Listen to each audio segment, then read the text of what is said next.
Assalamualaikum warahmatullahi wabarakatuh. Kembali lagi di channel Portal Dimensi dan tentunya masih bersama saya Kang Selamat di sini. Kali ini Kang Selamat akan membawakan kisah yang berjudul Geni Angkara Murka. Terbukanya gerbang Setra Geni, pembalasan Geni Angkara Murka. Cerita ini ditulis oleh Ristori, dan sebelum kita masuk ke ceritanya, buat kalian yang belum subscribe channel ini, tekan tombol subscribe-nya terlebih dahulu dan tekan tombol notifikasinya agar kalian tidak ketinggalan cerita terbaru dari Portal Dimensi. Gak usah berlama-lama lagi, langsung saja kita masuk ke ceritanya. Geni Angkara Murka. Terbukanya gerbang Setra Geni, pembalasan Geni Angkara Murka.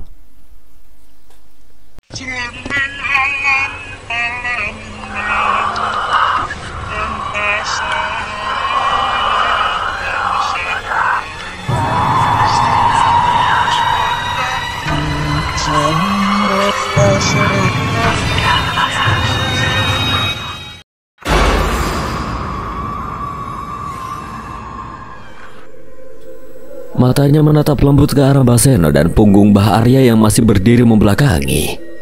Seumur hidup aku selalu percaya bahwa orang-orang seperti kalian berdua yang mau melakukan apapun untuk orang terdekatnya adalah berkah langka yang diberikan semesta. Mbah Arya tak bergeming, matanya menatap lantai, rahangnya makin mengeras. Tapi kali ini aku tidak ingin jadi beban. Kalian sudah cukup berjuang. Aku hanya ingin kalian fokus membantu generasi selanjutnya. Suko, Mahendra, Arlingga dan yang lainnya. Mereka warisan kita, tuntaskan yang belum mekar sepenuhnya, yang masih butuh bimbingan kalian. Cukup toh. Gue ngomong apa toh? Ngomong kayak orang mau pamit. Kamu gak akan mati, titik. Selama aku masih berdiri, aku bakal nyari cara untuk menyembuhkan kamu. Laiki loh, Arya yang aku kenal selalu keras kepala. Tapi kenapa ngomongnya sambil membelakangi aku, ah? Malu toh, takut wajah sedihmu kelihatan. Suko hanya bisa menunduk. Ia tahu ikatan antara ketiga orang tua itu lebih dari sekedar saudara seperguruan. Mereka adalah teman hidup, perjuangan yang saling menopang dalam gelap dan terang zaman. Orang usah guyon, aku lagi serius. Aku gak pernah bisa lihat sahabatku menyerah begitu saja. Kau tahu itu? Justru karena itu aku ingin bilang sekarang, kalau nanti aku benar-benar pergi. Toh! Mbah Harto terdiam lalu tersenyum. Kali ini ia lebih lembut, lebih dalam, lebih berat. Aku bakal mati saiki, Arya. Permasalahan ini belum selesai, dan sebelum selesai aku gak akan kemana-mana. Meski tubuh ini hancur, aku tetap akan menggantungkan jiwa ini sampai kalian semua kembali dalam keadaan hidup. Mbah Arya menatapnya terdiam, matanya berkaca. Ia tahu Mbah Harto tidak bicara kosong. Ucapan itu adalah sumpah seorang pendekar tua yang telah memilih tempatnya, bertahan demi generasi yang akan datang. Janji itu kau pegang baik-baik toh. Karena aku juga akan pegang janjiku, aku akan selesaikan ini. Setelah itu kau harus sembuh, aku traktir ke wedang jahe. Wedang jahe ya. Baiklah, tapi aku orang go susu. Kau tidak mentraktirku juga, Arya? Mbah Arya melirik ke arah Baseno yang tampak merengut. Yo wis, kowe sisa no. Senyum terukir di wajah mereka, meski udara sore masih menyimpan getir. Cahaya lentera di pojok ruangan menari pelan, seperti berusaha ikut menjaga agar harapan tetap menyala. Suko hanya bisa menatap dalam diam. Hatinya gemetar bukan karena takut, tapi karena ia menyaksikan sendiri di ruangan kecil itu tekad yang tidak pernah lapuk oleh usia, warisan dari generasi tua yang kini perlahan berpindah ke pundak mereka yang lebih muda. Dan sore itu, untuk pertama kalinya sejak serangan di Padepokan Wisanggeni, udara terasa sedikit lebih hangat karena mereka tahu perjuangan belum selesai, tapi semangat belum padam. Cahaya mentari sudah bergeser ke arah barat ketika Aswan dan Arlingga bersiap meninggalkan gubuk tua di dalam hutan. Langkah kaki mereka sempat terhenti di ambang pintu saat suara Mas Purwo terdengar dari dalam. Hati-hati, bukan hanya Pati Geni yang harus kalian waspadai. Maksudnya Mas? Mas Purwo menarik napas dalam, lalu mencoba bangkit lebih tegak di ranjang kayu reot itu. Wajahnya masih pucat, namun sorot matanya tetap tajam. Dia tidak sendirian. Senggolo Geni memiliki 4 pilar jiwa, 4 roh yang menjadi sumber kekuatan utamanya. Mereka disebut Soko Patanggoro. Arlingga dan Aswan saling pandang sejenak, lalu perlahan kembali melangkah masuk. Aswan duduk di bangku kecil dekat ranjang, sementara Arlingga bersandar di dinding dengan tangan menyilang. 4 pilar? Iya, mereka bukan manusia biasa lagi. Jiwa mereka telah digadekan, diberikan pada inti Senggolo Geni. Jiwa mereka adalah jiwa yang terkutuk. Aswan menelan ludah. Arlingga hanya memicingkan mata menyimak. Yang pertama Cakra Birawa, julukannya Roko Angkoro. Dia adalah tangan kanan Senggolo Geni. Kekuatan fisiknya luar biasa, tapi yang membuatnya berbahaya adalah amarahnya yang tidak pernah padam. Aswan mengangguk pelan. Nama itu tidak asing. Bahkan ia tahu Mahendra sudah pernah berhadapan langsung dengan pria itu. Yang kedua Ki Rudra. Ia dalang yang dijuluki Petanggoro. Ilmu yang dia kuasai ajian wayang rupa. Setiap wayang yang dia bawa bisa hidup, berubah menjadi wujud, bahkan menyerang seolah mereka makhluk nyata. Pantas saja dia selalu membawa wayang kemana-mana. Aswan sudah mengira kalau wayang yang dibawa Ki Rudra bukanlah wayang sembarangan. Arlingga mengerenyit mencoba mengingat detail sosok Ki Rudra yang mereka lihat di Kedung Panji. Benar, kalian harus berhati-hati oleh wayang kalau serenggi miliknya. Lalu siapa lagi, Mas? Yang ketiga Ambanirang. Julukannya Bolopati. Ia mampu menciptakan makhluk-makhluk dari dendam, dari amarah yang mengendap. Setan-setan api bukan hanya makhluk, tapi penjelmaan dari luka-luka yang belum selesai. Arlingga mengepalkan tangannya. Bahkan udara di dalam gubuk mendadak terasa lebih panas saat nama terakhir disebutkan. Dan yang keempat, Ki Jagalwungu. Julukannya Sukmopati. Ia membawa pusaka Belarti hitam, pusaka Senggolo Nyowo. Pusaka itu bisa mengambil kendali dari roh seseorang, dan Ki Jagal bisa mengikis nyawa seseorang dengan belatihnya. Tubuh Arlingga seketika menegang, nafasnya memburu. Matanya membara dengan kemarahannya ia tekan selama ini. Ki Jagalwungu, orang itu yang menghancurkan prasasti Surawetan dan yang membuat Juna sampai terluka. Suara Arlingga rendah tapi menusuk. Aswan menoleh cepat, menatap sahabatnya yang kini tengah menggenggam gagang belatinya kuat-kuat. Apa aku harus membantumu menghabisi orang itu? Arlingga tak menjawab. Tatapannya lurus ke tanah, tapi pikirannya entah sudah sampai di mana. Mas Purwo melanjutkan meski nadanya kini lebih tenang.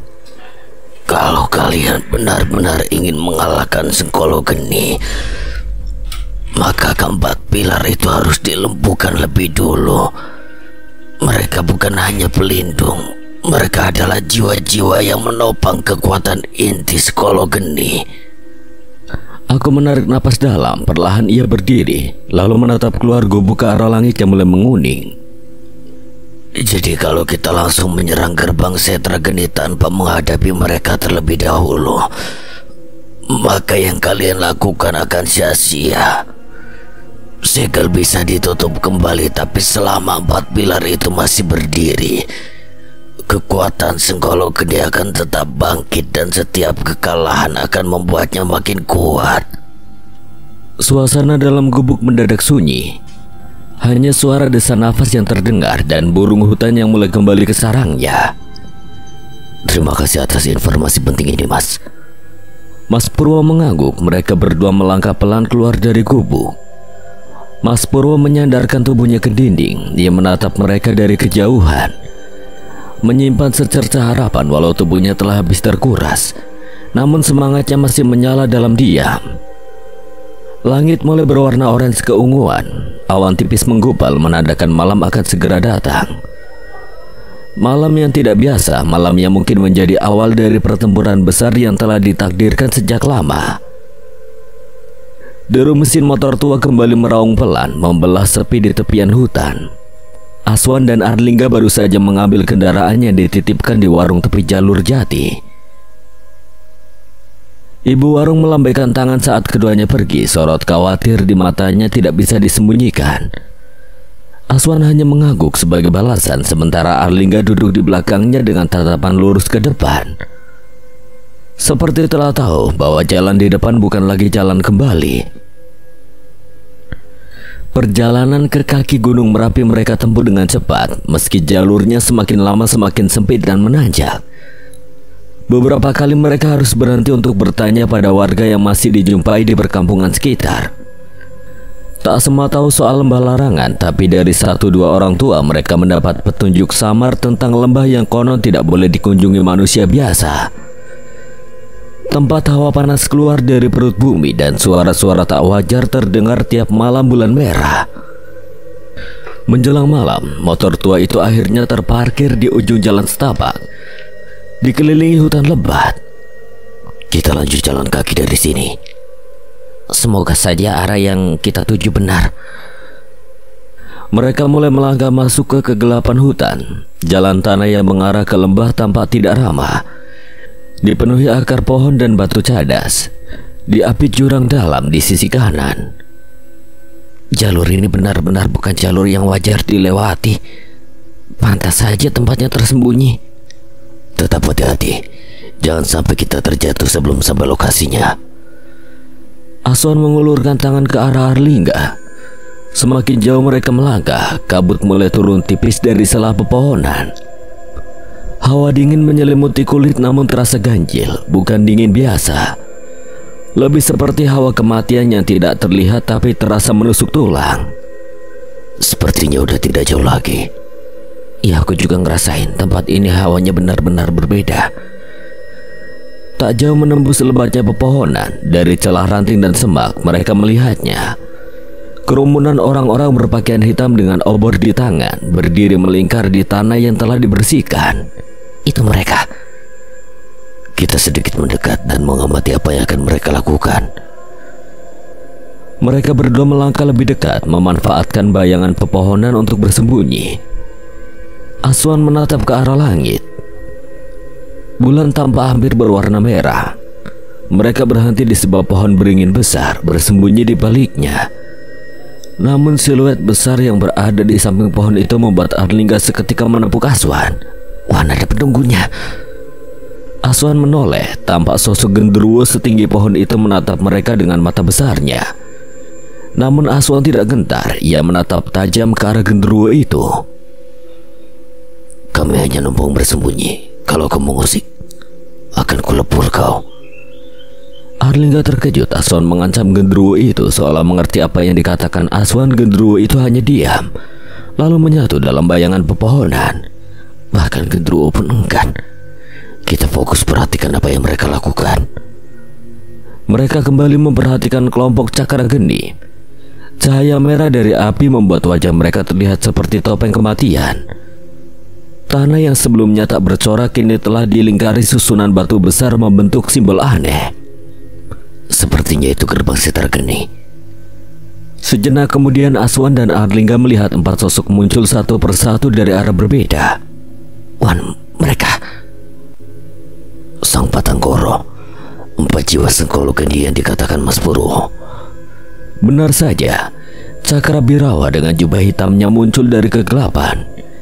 Ki Rudra dengan wayang kolos renggi di tangannya, Emban Ireng dengan wujud kepala kambing bertaring, dan yang terakhir, itu dia Ki Jagal Wungu pemilik belati Senggolo Nyowo. Sudah saatnya untuk membuka setra geni, ujar Cakra Geni menatap ke arah bulan yang mulai berubah merah.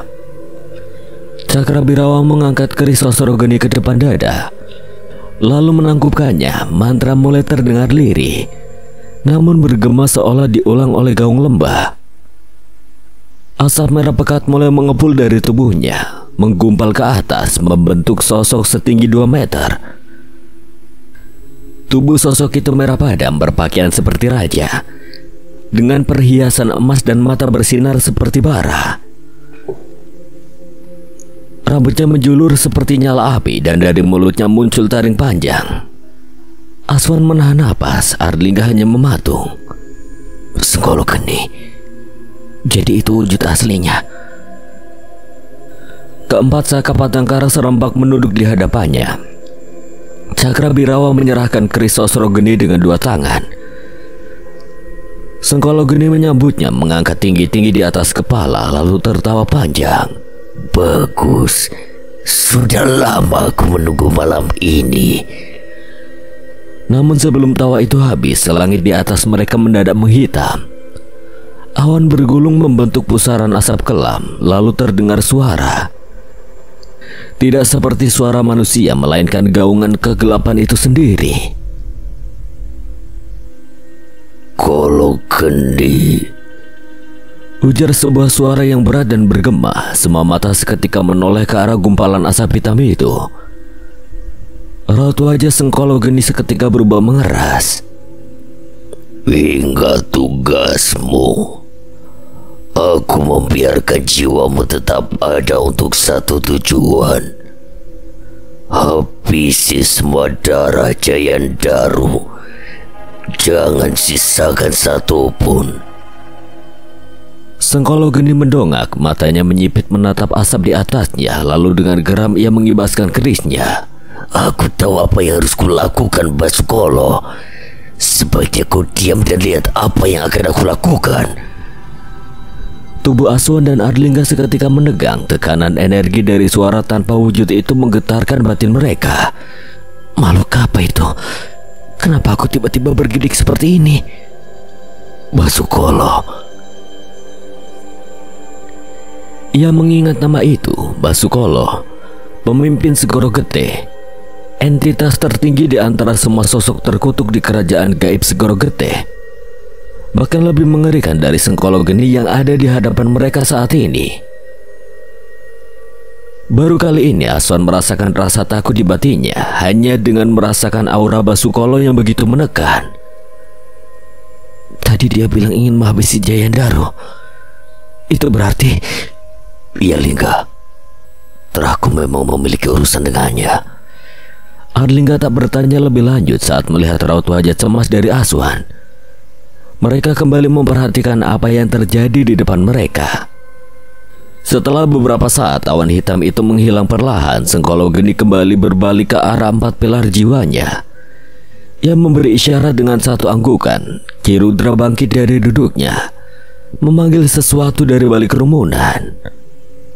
Bawa persembahan. Dari balik kerumunan, 5 orang diseret maju. Wajah mereka ditutup kain hitam. Tubuhnya diikat, mereka ditempatkan di tengah lingkaran batu. Seluruh anggota Cakra Geni duduk bersila membentuk lingkaran lebih besar. Tak lama kemudian sebuah mantra mulai dibacakan bersamaan. Motono kang kapesmi anggoro murko, Jagrao tangiyo, sukmo kala bentu babar saka angkara lestantun, wangsula didaya inggil tahta datan asma. Banaspati ageng tangiyo, Jagrao, damparono kasuwungan, damparan dahono lestantun kang boten antaka, kopong jiwa murka, besempesmi brengas brongos brongotobong. Langit di atas mereka mulai berubah warna, bulannya memerah, kini tampak lebih pekat dari sebelumnya. Senggolo geni mengangkat keris sosoro geni tinggi-tinggi. Dari langit cahaya merah melesat menyambar lingkaran batu. Tubuh 5 orang yang diikat seketika terbakar. Jeritan mereka menggema ke segala arah disambut gemuruh mantra yang semakin keras. Keringat mulai membasahi kening Aswan dan Arlingga melihat bagaimana nyawa manusia dibakar hidup-hidup di hadapan mereka. Tubuh-tubuh itu hangus dalam waktu singkat. Dari sisa pembakaran, asap merah membumbung menyatu ke dalam lingkaran batu. Tanah bergetar, retakan muncul di antara batu-batu itu. Suara-suara mengerikan terdengar dari dalamnya. Raungan, rintihan ceritanya tak berasal dari dunia ini. Retakan itu terbuka membentuk lubang menuju kegelapan. Ayo ikuti aku, bawa mereka yang layak. Sengkolo geni melangkah masuk diikuti 4 pilar jiwanya. Namun Ki Rudra tidak langsung masuk, ia menatap kerumunan cakra geni. Kalian yang sudah memiliki tingkatan ilmu lanjut ikut masuk ke dalam. Beberapa orang berdiri, wajah-wajah keras yang merasa dirinya layak untuk masuk ke dalam setra geni. Dari beberapa orang itu, Aswan dapat mengenalinya. Braja Geni, Gareng, dan Cokro, mereka ikut masuk ke dalam. Ki Rudra masih berdiri. Dia menatap ke arah kegelapan hutan tempat Aswan dan Arlingga berada. Refleks mereka berdua menunduk dan menyembunyikan hawa keberadaan mereka. Sepertinya ada tikus yang sedang mengamati. Kalian yang berada di luar urus mereka. Ki Rudra segera masuk ke dalam gerbang yang terbuka. Di balik semak, Aswan dan Arlingga bersembunyi sambil menahan napas. Ki Rudra menyadari kehadiran mereka. Mereka merasakan pandangan itu, tatapan itu seolah menembus bayangan dan daun-daun rimbun, tepat ke tempat mereka bersembunyi. Beberapa pengikut berdiri, Ki Rudra mengangkat tangan, memberi isyarat. 20 anggota cakra geni yang dipilih sebelumnya masuk ke dalam gerbang. Sisanya bersiap menyisir hutan. Lingga, kita sudah ketahuan. Aku beri waktu untuk kamu menghubungkan yang lainnya.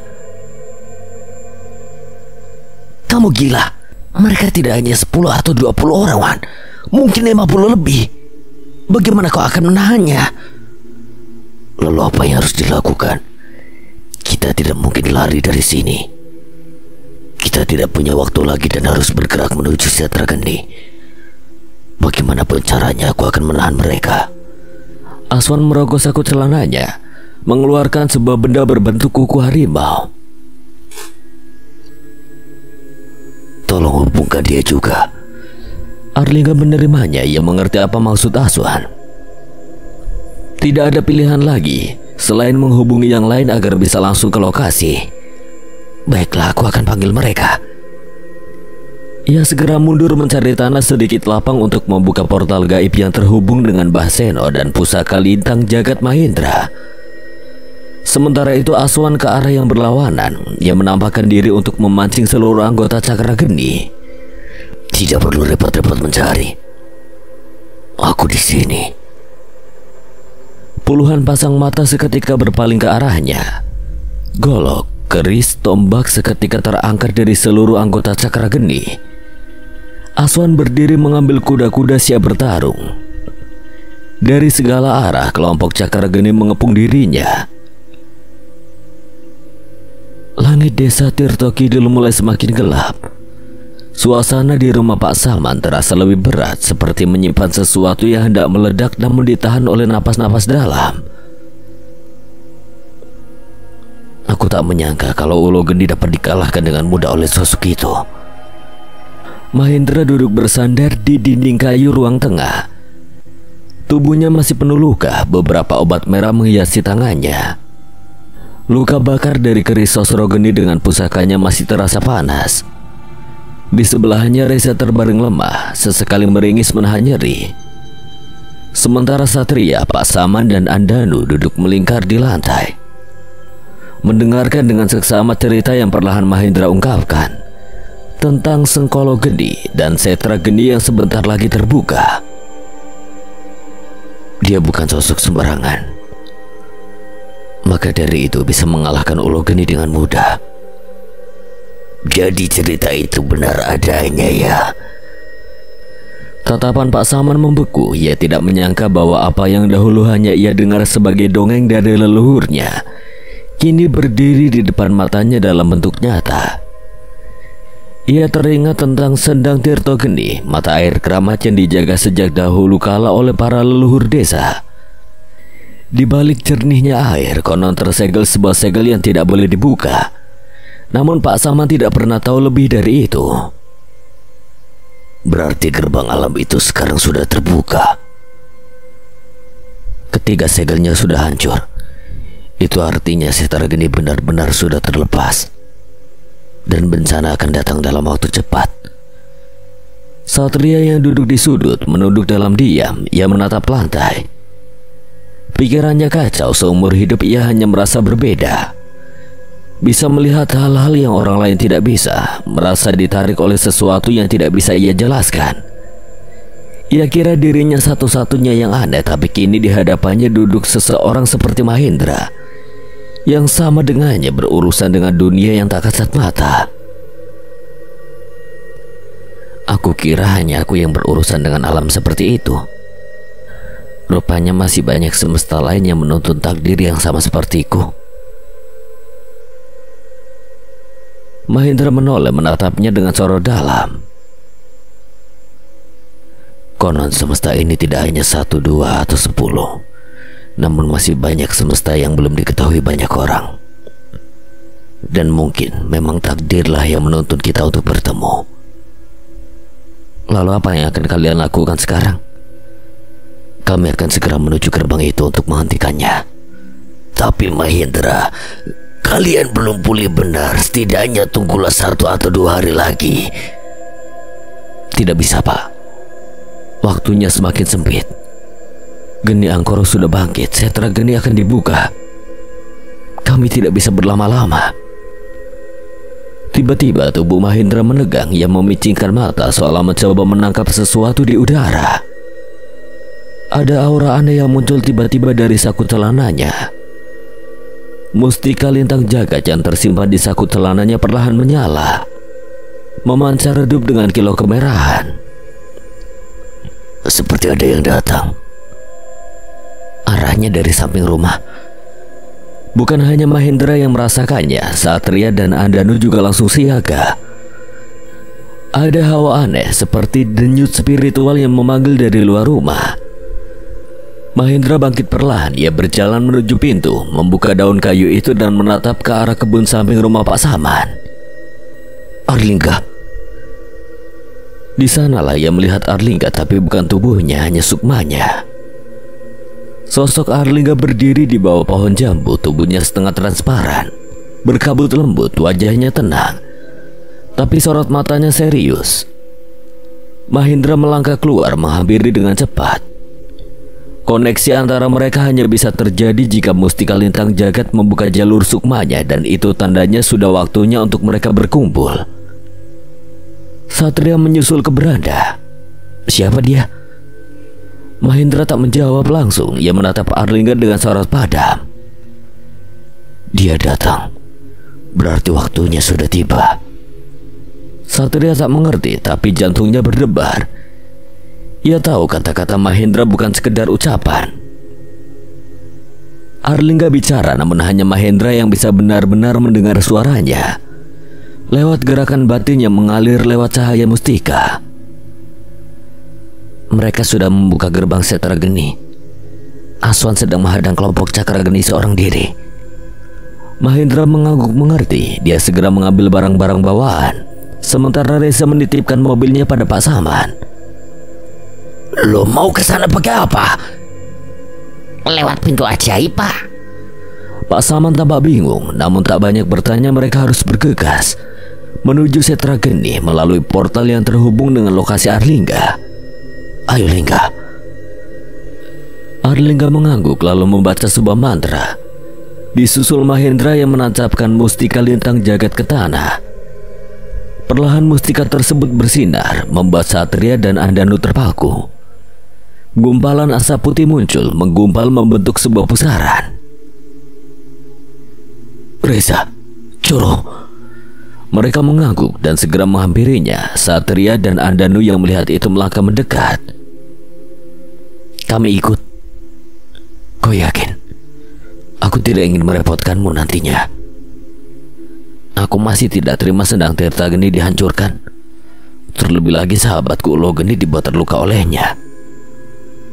Mahendra terdiam sejenak lalu tersenyum dan memberi jawaban dengan sebuah anggukan. Ia sadar kehadiran Satria dan Andanu pasti akan banyak membantu. Mereka bersamaan mulai memasuki portal gaib yang dibuat Arlingga. Pak, titip mobil dulu ya.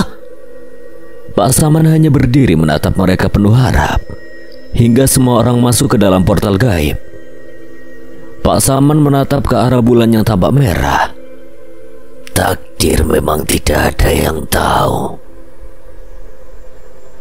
Sementara itu di ruang pengobatan Padepokan Wisanggeni, tubuh Mbah Arto masih terbaring dengan keadaan pucat dan lemah. Namun senyumannya belum pudar. Wajahnya tenang, seperti tahu bahwa waktu bukan lagi musuh baginya. Suko duduk di samping Rajang, wajahnya belum lepas dari kekhawatiran. Di seberangnya Mbah Arya duduk bersila sambil memainkan tasbihnya. Sementara Mbah Seno berdiri menghadap jendela, matanya menyapu langit yang perlahan menggelap. Hawa malam ini benar-benar terasa berbeda. Tiba-tiba angin berhembus kencang sesaat. Tubuh Mbah Seno menegang, sorot matanya berubah seolah menangkap sesuatu dari kejauhan. Ia melangkah mendekat ke ambang pintu. Mbah Arya menoleh cepat, begitu pula Suko. Mereka semua tahu bukan angin biasa yang barusan berhembus. Sudah saatnya, ujar Mbah Seno, tatapannya tertuju ke arah halaman. Langkah ringan terdengar di halaman depan. Sosok Arlingga muncul dari balik bayang-bayang pepohonan. Mbah Seno dan Mbah Arya langsung memahami kehadirannya bukan tanpa sebab. Ini panggilan untuk menyelesaikan sesuatu yang belum selesai sejak ratusan tahun lalu. Mbah Arto menghela napas pelan, suaranya lirih namun cukup jelas didengar. Pergilah, jangan tunda lagi. Jika tidak segera dicegah akan ada banyak korban berjatuhan. Tanpa disuruh pun aku akan berangkat, Arto. Mbah Seno menghampiri Arlingga, matanya menatap dalam seperti menelisik sesuatu yang tak terlihat. Sudah terbuka. Arlingga mengangguk, suaranya rendah namun mantap. Geni Angkoro telah membuka celah di Setra Geni. Sorot mata Mbah Seno mengeras. Ia mengangguk pelan lalu mundur, duduk bersila di tanah beralas tikar pandan. Tangan tuanya mulai membentuk mudra. Bibirnya membaca sebuah mantra. Udara di sekitarnya bergerak pelan, lalu mendingin seperti kabut tipis yang turun tiba-tiba. Suko menghampiri ranjang Mbah Arto. Ia menunduk dalam, menatap simbahnya yang masih terbaring lemah namun tetap tersenyum. Mbah, aku pamit. Aku sudah memanggil Bisma dan murid-murid lainnya untuk menjaga padepokan. Mbah Arto mengangguk pelan, lalu dari balik bantalnya ia mengeluarkan sebuah benda yang dibungkus kain mori putih. Bawa ini.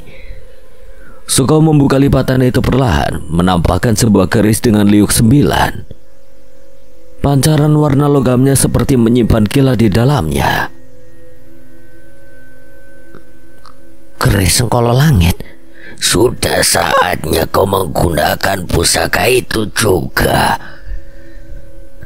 Suko menatapnya sejenak. Meski ia pernah menggunakannya, namun ia belum begitu mahir menggunakan kemampuan dari keris tersebut. Tapi Mbahku, keris itu yang akan menentukannya. Suko terdiam, tidak bisa berkata-kata. Mbah Harto mengelus kepala cucu satu-satunya itu, meski tangannya masih terluka. Jangan ragu jika ingin membantu orang lain.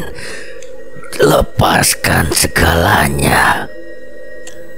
Kerahkan seluruh kemampuanmu, lindungi apa yang harus kau lindungi. Keris ini akan menuntunmu. Nggih, Mbah. Ia menyelipkan keris itu di samping pinggang, menatap Mbah Harto untuk terakhir kalinya sebelum melangkah keluar. Aku janji akan kembali bersama yang lain. Di halaman, Mbah Arya, Mbah Seno, dan Sukma Arlingga sudah menunggu. Asap putih mulai menggumpal dari titik di depan Mbah Seno. Mantra yang ia baca seolah membuka celah kecil di antara dua alam. Kabut itu semakin padat, lalu menggulung membentuk pusaran yang memancarkan cahaya keperakan. Sebuah portal gaib yang mengarah ke tempat Raga Arlingga berada. Satu persatu mereka melangkah mendekat. Arlingga masuk lebih dulu. Tubuhnya menghilang dalam kabut. Suko menyusul dengan langkah tegap dan hati penuh tekad. Lalu Mbah Seno berdiri memasuki pusaran tanpa ragu. Tinggal Mbah Arya yang belum masuk. Yang menoleh ke arah bangunan kayu tempat Mbah Harto terbaring. Di sela jendela tampak Mbah Harto sedang memperhatikannya, masih dengan senyum yang sama.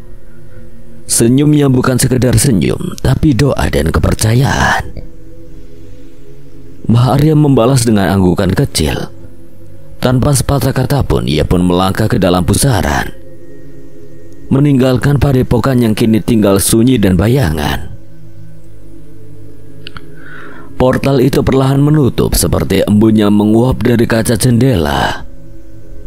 Di dalam ruang pengobatan, Mbah Harto memejamkan mata, tangannya menyentuh dada, merasakan denyut jantungnya, berharap mereka akan kembali cepat. Langit malam semakin pekat, kabut tipis menyelimuti hutan yang gelap. Udara terasa panas, penuh dengan ketegasan. Langkah kaki memburu dan teriakan yang saling bersautan menggema di antara pohon-pohon tinggi yang berdiri rapat di hutan kaki Gunung Merapi. Aroma darah dan keringat menyesak di udara, tercampur dengan nyala obor yang memantul di wajah-wajah garang para anggota Cakra Geni. Habisi dia, persembahkan kepalanya untuk kebangkitan Sang Geni Anggoro. Teriak salah satu dari mereka, keris terhunus, mata merah membara. Aswan berdiri tegap di tengah kerumunan itu.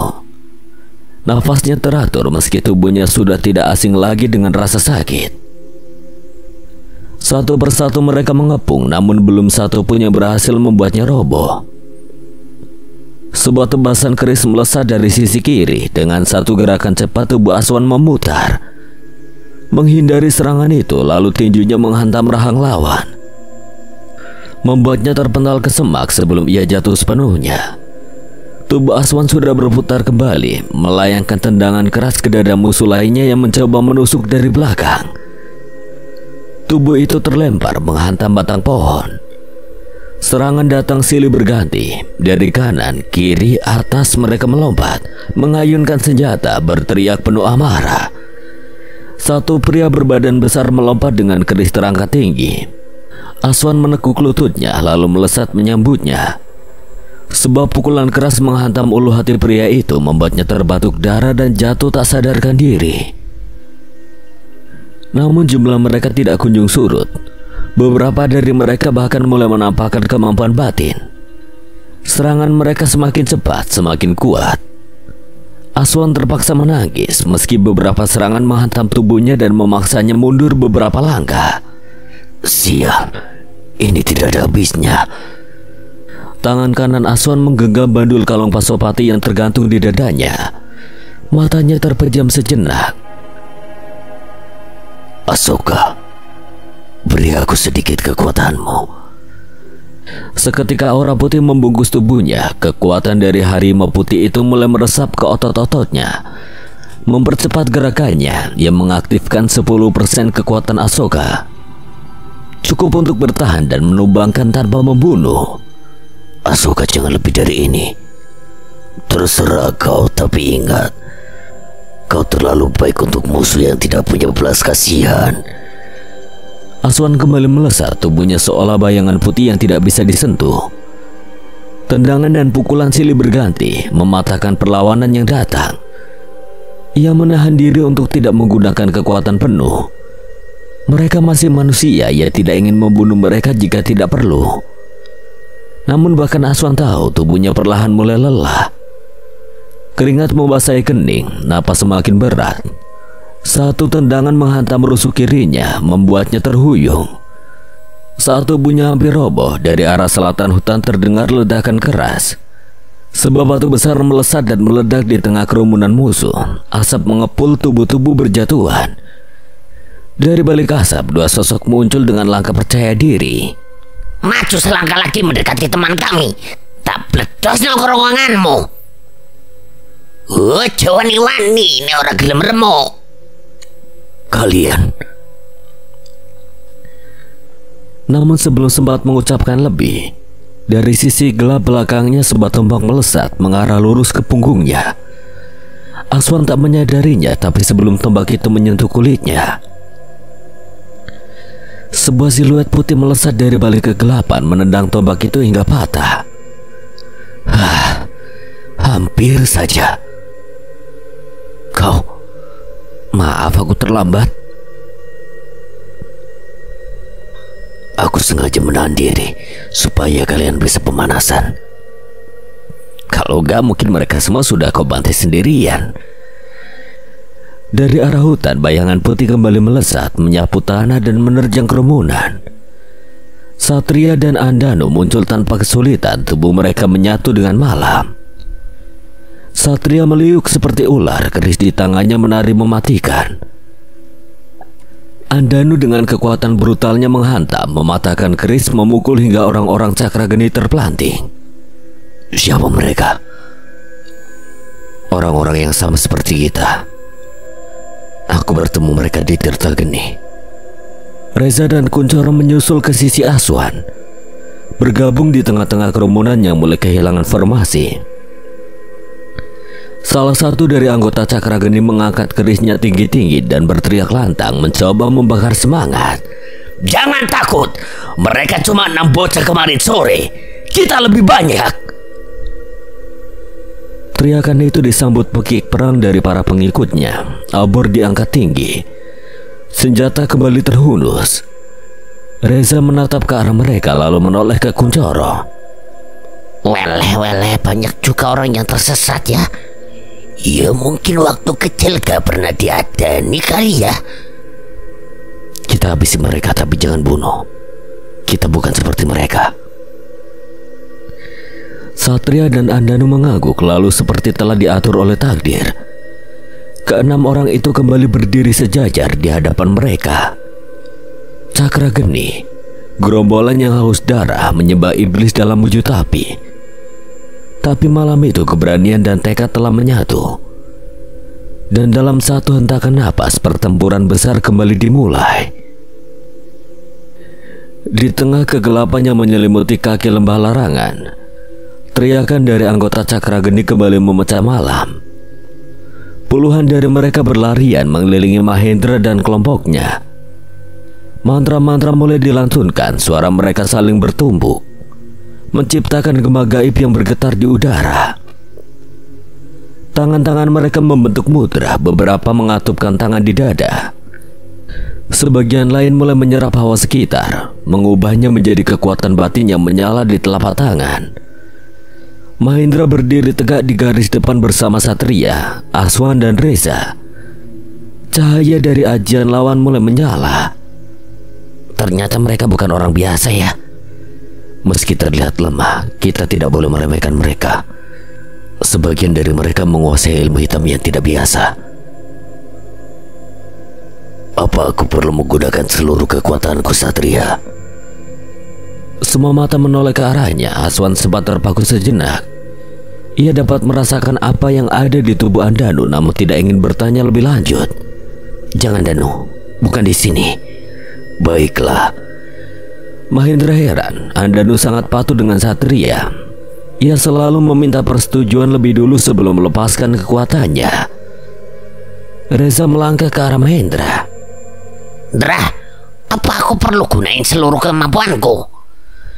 Namun bukan jawaban yang ia dapat, sebuah jitakan dari Aswan yang melayang ke arah ubun-ubunnya. Gak usah ikut-ikutan banyak gaya, gemblung. Tak ada bantahan dari Reza. Ia tidak ingin berurusan dengan Aswan dan melangkah mundur ke samping Kuncoro. Wes itu mereka sudah bergerak. Mahendra menuju ke arah orang-orang yang sudah mulai berlarian ke arah mereka. Tapi sebelum serangan itu benar-benar dilepaskan, terdengar suara gemuruh dari arah pepohonan. Bukan petir, bukan mantra, melainkan dentuman keras. Pohon besar mencuat dari balik kegelapan, melayang dengan kecepatan tinggi dan menghantam barisan depan cakra geni. Tubuh-tubuh terpental, debu naik tinggi ke langit, membuat semua terdiam sesaat. Apa itu? Siapa yang melempar pohon besar itu? Mahendra menoleh cepat, begitu pula yang lain. Aswan tiba-tiba tersenyum. Akhirnya datang juga. Dari balik gelapnya rimbun hutan, bermunculan titik-titik cahaya, sepasang demi sepasang mata. Mata-mata binatang yang menyala terang, memantulkan amarah dan insting buas yang terpendam. Di antara semak yang bergoyang, muncullah sosok besar. Seekor harimau Jawa, tubuhnya 2 kali lipat dari harimau normal. Bulunya kuning keperakan, sorot matanya membara. Kirara? Dia adalah Kirara, sang pemimpin bangsa siluman ala Swaranggono. Di belakangnya puluhan makhluk aneh menyusul, siluman dalam berbagai bentuk. Serigala berkepala 2, kijang bertanduk api, hingga makhluk bertaring yang merayap dari tanah. Namun satu sosok yang paling mencolok membuat Kuncoro melebarkan mata. Seekor kera raksasa berkulit hitam dengan gelang baja di pergelangan tangan berdiri di antara siluman lain. Jawoto, kenapa gak bilang kalau mau ikut? Jawoto tak menjawab, hanya mengangkat bahu seolah mengatakan, sudah waktunya muncul. Satria dan Andanu melangkah perlahan ke belakang Mahendra, mata mereka melebar. Tak pernah sebelumnya mereka menyaksikan manusia yang memiliki sekutu makhluk-makhluk seperti itu. Mereka semua sekutu kalian? Mahendra hanya mengangguk, senyum kecil terukir di wajahnya. Iya, mereka adalah teman-teman kita. Hebat, kalian benar-benar mengejutkanku. Kirara melangkah ke depan, tubuh besarnya memancarkan aura menggetarkan. Ia mengangkat satu cakarnya tinggi-tinggi, lalu mengaum keras ke langit. Perintah itu sudah jelas, seluruh bangsa siluman menderu, bergerak cepat menerjang barisan cakra geni. Jangan takut, mereka hanya siluman biasa. Teriakan membahana cakra geni sempat gentar. Sebagian dari mereka terhuyung mundur melihat makhluk-makhluk gaib menyerbu mereka. Namun sebagian lain tetap bertahan. Mereka yang sudah menyatu dengan kekuatan ajian Sengkolo menyerang balik dengan mantra api dan sabetan keris. Pertempuran pun pecah seketika. Tanah berguncang, udara terbakar, dan malam pun berubah menjadi panggung pertempuran antara 2 malam. Namun dari kejauhan terdengar suara langkah kaki, tenang, berirama namun jelas. Suara itu menggema dari balik jalan batu yang menanjak, berasal dari arah seberang hutan. Sekarang apa lagi? Satria melirik Mahendra. Mahendra tak menjawab langsung. Ia menatap ke arah suara itu lalu tersenyum samar. Yang itu bukan teman, tapi guru kami. Dari balik kabut yang mengepul akibat pertarungan muncul 3 sosok. Seorang pria tua dengan kaos surjan hitam menggenggam sebuah tasbih di tangannya. Di sampingnya tampak sosok tua yang seumuran melangkah dengan tangan di belakang, dan satu pemuda berwajah tegas membawa keris yang tergantung di pinggangnya. Mereka adalah Mbah Arya, Mbah Seno, dan Suko. Mereka berjalan perlahan, tapi aura yang mereka bawa seolah memecah udara. Angin berdesir lebih halus, tekanan spiritual membumbung, seketika suasana terasa berbeda. Lolo, ternyata sudah ramai di sini toh. Ujar Mbah Arya dengan nada ringan seolah tidak sedang berada di tengah perang. Mbah Seno menoleh ke arah cakra geni yang mulai gentar karena kehadiran bangsa siluman. Sepertinya kita gak perlu capek-capek turun tangan, Arya. Suko yang berdiri di belakang mereka tersenyum. Ia segera melesat menuju Mahendra dan yang lainnya. Mas Sena, Suko, kenapa kau ikut ke sini? Bukannya jaga Mbah Harto? Mahendra tak menyangka mengingat Mbah Harto yang sedang terbaring lemah di ranjang padepokan Wisanggeni setelah penyerangan Cakra Birawa. Justru itu, Mas. Karena Mbah Harto sedang terluka, aku yang akan mewakili Tra Wisanggeni untuk membalaskan apa yang dilakukan Kologeni. Mbah Harto sudah ada Bisma yang jagain. Dia pantas membalaskan apa yang mereka perbuat pada padepokan Wisanggeni, Indra. Mahendra hanya bisa menghela napas, tidak bisa menolak kenyataan itu. Suko menyentuh gagang keris di pinggangnya, tatapannya serius. Kalau sudah begini, sepertinya kita semua harus benar-benar menyelesaikan semuanya malam ini. Namun lagi-lagi sebelum mereka melancarkan serangan, seorang pria berlari dari kegelapan hutan seraya berteriak. Tunggu aku! Bisa-bisanya kalian ninggalin aku! Teriak Arlingga yang kini bergabung dengan mereka. Kini formasi mereka lengkap. Mahendra, Aswan, Reza, Kuncoro, Satria, Andanu, Suko, Arlingga berdiri bersebelahan. Di belakang mereka bangsa siluman mengamuk. Di depan mereka pasukan Cakra Geni mulai mundur perlahan. Ayo kita tembus pertahanan mereka dan menuju Setra Geni. Mahendra memberi isyarat dan tanpa perlu aba-aba lebih lanjut, mereka semua mulai bergerak. Tubuh Mahendra melesat lebih cepat seperti bayangan yang tidak bisa dilacak arah geraknya. Ajian Wiraga Kencana membuat pergerakannya sulit ditebak. Di sisi kirinya, Aswan juga melesat dengan kecepatan sepadan. Mereka menyerang secara bergantian, melompat dan memutar tubuh di udara, menghantam satu persatu lawan yang mencoba menghalangi langkah mereka. Suara ketapel melesat di udara. Reza telah bersiap dengan ketapel lintang rogo, pusaka pemberian dari Ki Patra, seorang empu pembuat pusaka. Setiap kali batu melesat dari pelontarnya, bayangannya terbelah 2, 3, bahkan 4. Menggandakan serangan yang tercipta dari kekuatan pusaka itu menghantam para musuh dengan ledakan kecil yang mengejutkan. Ini namanya ajian Watu Bredet. Reza melemparkan satu batu lagi yang langsung meledak di antara dua musuh. Ia menoleh ke arah belakang, namun tidak menemukan Kuncoro yang sebelumnya bersama dengannya. Bocah semprol malah kemana lagi? Hingga tiba-tiba suara berdebam membuat Reza menoleh. Terus Jawoto, sentil mereka pakai kelingkingmu. Reza seketika menolak pinggang, menatap ke arah pundak Jawoto. Di sana sudah bertengger makhluk gondrong yang hanya berteriak untuk mengarahkan Jawoto. Ia segera menghampirinya. Curang kamu, Coro, naik kera bukannya nyerang sendiri. Lah Jawoto kalau gak diarahin suka bablas ya. Nek wong-wong ikut banyak piye? Ya tapi kan bisa dibawa ngasih arahannya. Jawoto congekan ya, suka gak denger. Bukannya marah, Jawoto malah justru tertawa dibilang kupingnya congean. Aku juga mau naik. Kuncoro segera memberi isyarat pada Jawoto untuk menaikkan Reza ke pundaknya. Nah kalau gini kan enak. Di sisi lain Satria menyerang. Ia tidak menghunus keris, hanya berdiri tenang dengan kedua tangan terbuka. Begitu seorang Cakra Geni melompat ke arahnya, satu gerakan telapak tangan memukul udara, dan tubuh lawannya terpental sejauh 2 meter, seolah diterjang tenaga dalam tanpa sentuhan. Gaya bertarungnya terlihat ringan, tapi setiap serangan membawa daya hentak besar. Satria tidak hanya menggunakan tenaga, tapi menyalurkan energi spiritualnya melalui titik-titik tubuh tertentu. Tak jauh dari dirinya, Andaru seperti tembok berjalan. Setiap senjata yang diarahkan ke tubuhnya dipatahkan dengan tangan kosong. Ia menghantam dada lawannya dengan telak, membuat mereka langsung tak sadarkan diri ketika satu keris melesat ke arahnya. Ia menangkapnya dengan satu tangan lalu menghancurkannya seperti ranting kering. Pusaka kalian hanya mainan di hadapanku.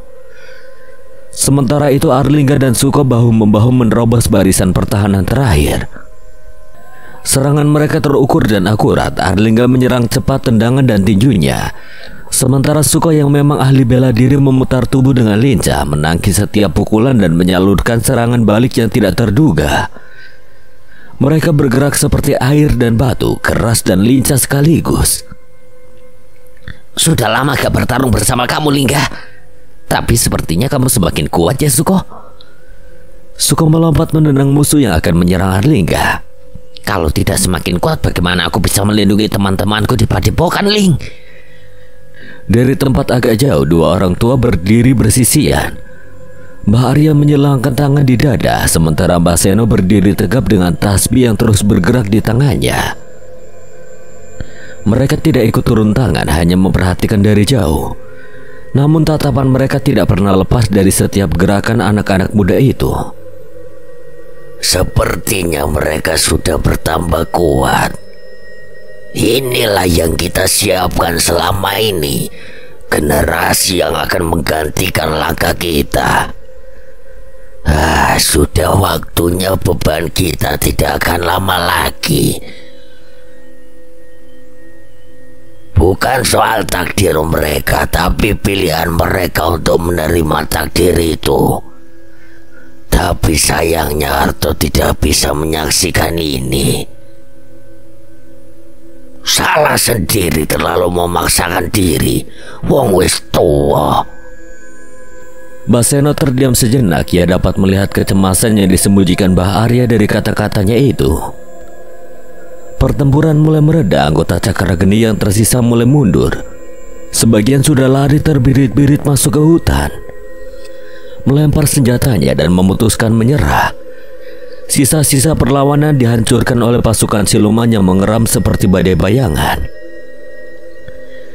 Di tengah suara jerit dan debu yang mulai mereda, Mahendra melangkah ke depan, menatap lurus ke arah gerbang retakan yang menganggap perlahan. Api merah membumbung dari celahnya.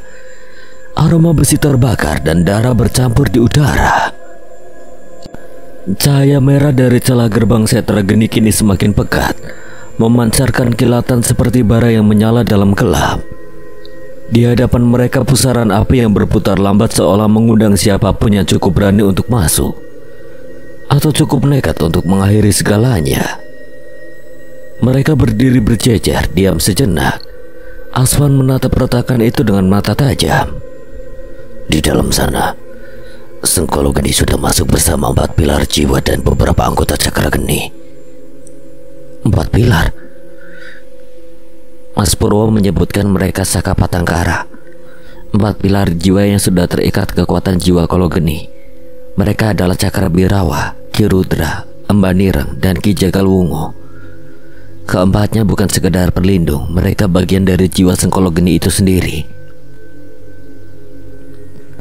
Mahendra menyerap setiap nama yang disebutkan, mengukirnya dalam ingatan.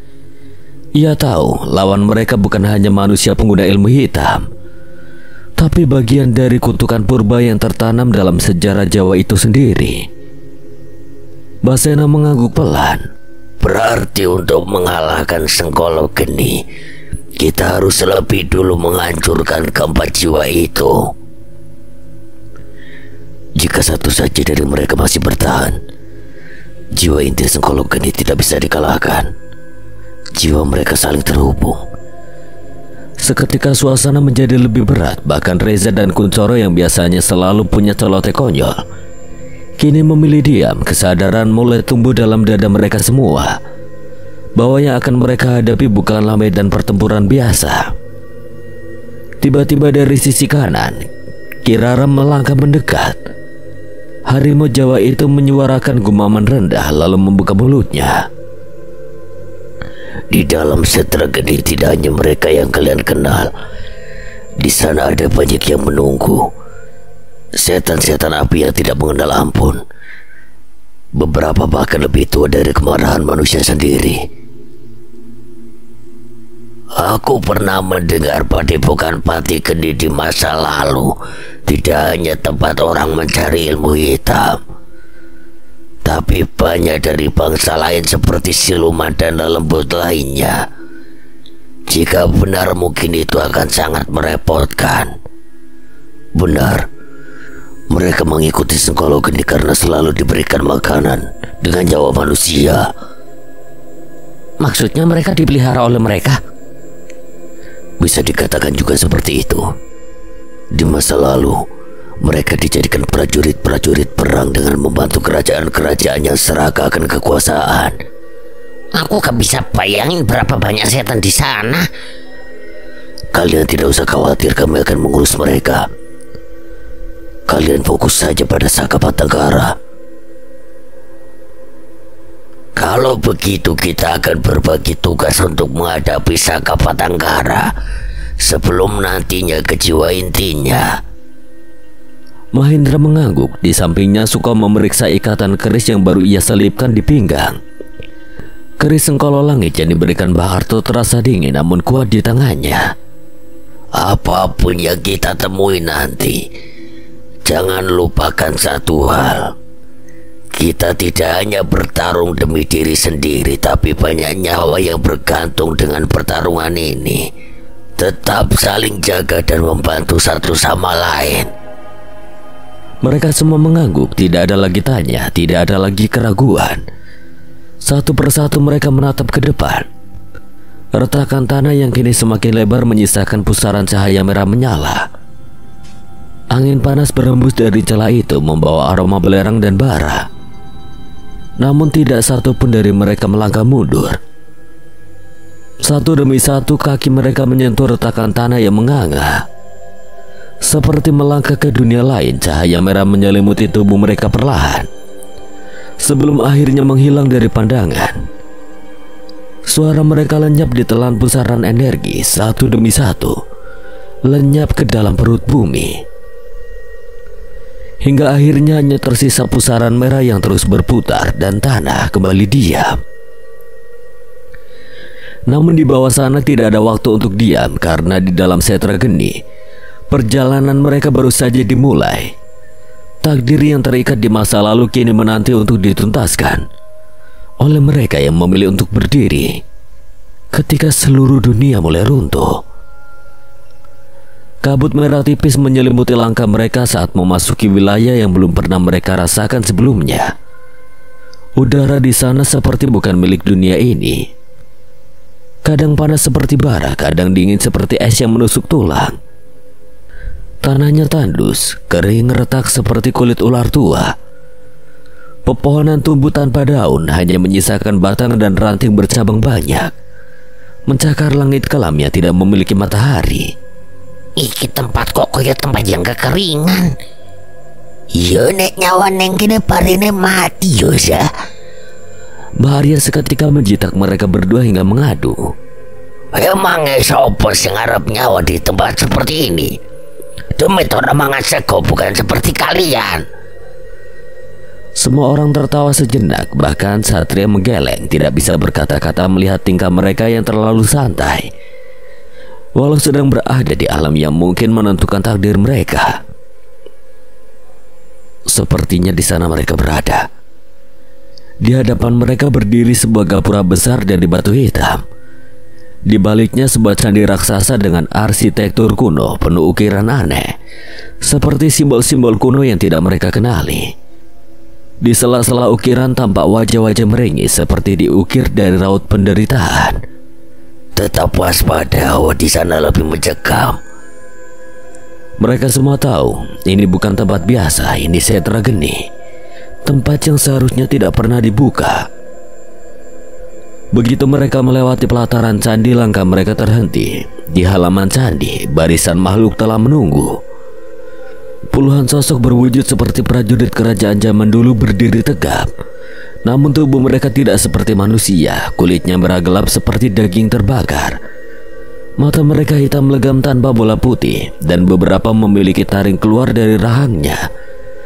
Beberapa memegang tombak panjang, sisanya menghunus keris besar berasap merah. Di antara makhluk-makhluk itu berdiri sekitar 20 manusia berpakaian serba hitam. Tapi mereka berbeda dengan anggota Cakrageni yang pernah mereka hadapi.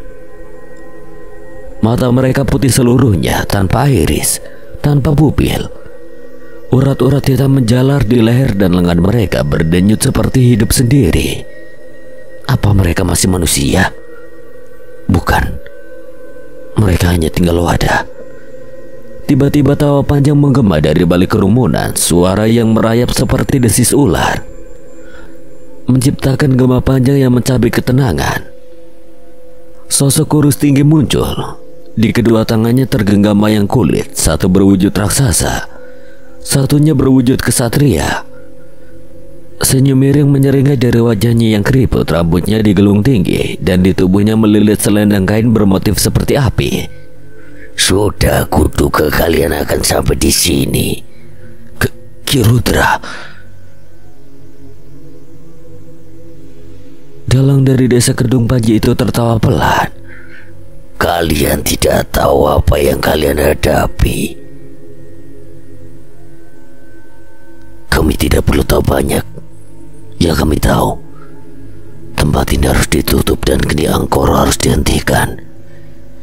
Ki Rudra tertawa pelan, namun ada getar di balik tawanya, seperti seseorang yang menyimpan amarah dalam tenangnya. Kalau begitu kalian akan menghadapinya langsung. Langkah kaki berat terdengar di belakang Ki Rudra. 3 sosok muncul, perlahan namun pasti.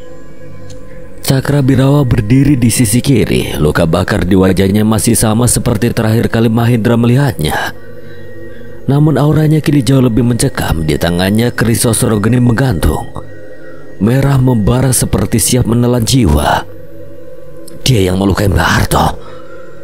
Mbak Arya seketika menyipitkan mata ke arahnya. Mbah Seno yang berada di sebelahnya menepuk bahu orang tua itu. Tenangkan dirimu. Di sisi lain, Emban Ireng muncul. Tubuhnya dibalut jubah panjang hitam legam. Di kepalanya tampak 2 tanduk mencuat, dan di tangannya tampak kuku-kuku hitam panjang. Iya Coro, kuwi demit yang menyerang Candiwatu Kete. Dan terakhir berdiri Ki Jagalwungu. Belati hitam menempel di pinggangnya. Sorot matanya kosong, namun aura di sekeliling tubuhnya seperti memutar udara, seolah dia menyatu dengan kematian. Pengguna belati itu akan aku balas apa yang dia perbuat pada Juna dan Sura. Keturunan Jayandaru, kalian selalu muncul di saat-saat seperti ini. Tapi tidak lagi kali ini.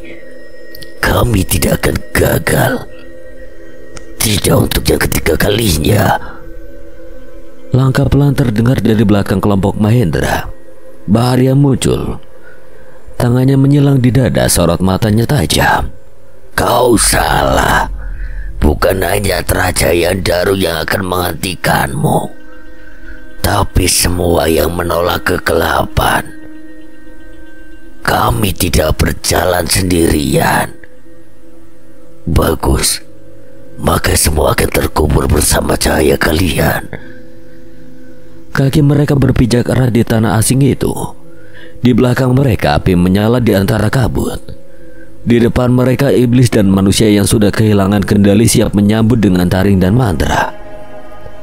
Tidak ada lagi jalan kembali, yang ada hanya satu: maju atau terbakar bersama sejarah.